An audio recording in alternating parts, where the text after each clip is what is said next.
How to change PIN on Robinhood app. In today's video, I'll show you how to change your PIN on the Robinhood app for extra security. Let's dive in.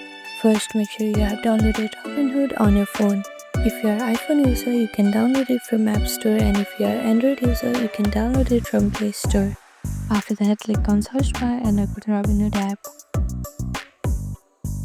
After you log in, you will see this home page, and here on the bottom right corner you will see this profile icon.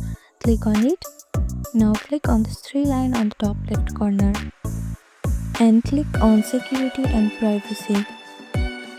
Under security option tab, change PIN. Enter your current PIN, then choose a new one and confirm it. And that's it. This is how you can change your PIN on Robinhood app. Thank you for watching this video. Please do not forget to like, share and subscribe to our channel, and comment down below if you have any other queries. Thank you.